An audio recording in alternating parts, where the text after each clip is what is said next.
Hello Kodali, మేం పెట్టిన flexi చదవాలి. కుప్పంలో చంద్రబాబును ఓడిస్తానని సవాల్ చేశావు. ఆ సవాల్కి కట్టుబడి ఉన్నారా లేదా అంటూ టీడీపీ పెట్టిన ఫ్లెక్సీలు గుడివాడలో ఇప్పుడు కలకలం సృష్టిస్తున్నాయి. మరొక వైపు వైసీపీ ఆధ్వర్యంలో కూడా ఫ్లెక్సీలు వెలిశాయి. బాబు షూరిటీ, మోసం గ్యారంటీ అంటూ కొడాలి ఫోటోస్తో ఫ్లెక్సీలు పెట్టారు వైసీపీ నేతలు. రెండు పార్టీల పోటాపోటీ ఫ్లెక్సీలు గుడివాడ రాజకీయాలను హీటెక్కిస్తున్నాయి.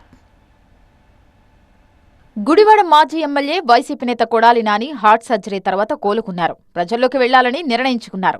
ఆయన అలా డిసైడ్ అయ్యారో లేదో అప్పుడే అటాక్ మొదలుపెట్టింది టీడీపీ. గతంలో కొడాలి నాని చేసిన సవాల్ను గుర్తు చేస్తూ ఫ్లెక్సీలు పెట్టింది. చంద్రబాబుకి అంత స్థాయి ఉందా? ఆడే కుప్పంలో ఓడిపోతాడు. ఎక్స్ట్రాక్షన్ ఒకసారి పోటీ రిజైన్ చేసి చూడమనండి. కుప్పంలో చంద్రబాబు ఓడిపోతే నేను రాజకీయాలు వదిలేస్తా. చంద్రబాబు దగ్గర ఆడి బూట్లు తుడుతా, అక్కడే చంద్రబాబు కాళ్ళ దగ్గర కూర్చుని ఉంటా. చంద్రబాబుకు దమ్ముంటే కుప్పం రిజైన్ చేయమనండి. చంద్రబాబును ఓడించలేకపోతే రాజకీయాలు వదిలేసి వెళ్ళిపోతా. చంద్రబాబు నాయుడు బూట్లు తుడిచే కార్యక్రమం ఈ క్లాత్ పట్టుకుని కాళ్ళ దగ్గర కూర్చుని ఉంటా. కొడాలి నాని చేసిన వ్యాఖ్యలను గుర్తు చేస్తున్నామంటూ గుడివాడలో ఫ్లెక్సీలు ఏర్పాటు చేశారు టీడీపీ నేతలు. కుప్పంలో చంద్రబాబును ఓడిస్తామని సవాల్ చేసిన కొడాలి ఆ సవాల్కు కట్టుబడి ఉండాలని ఆ ఫ్లెక్సీలో రాశారు టీడీపీ నేతలు.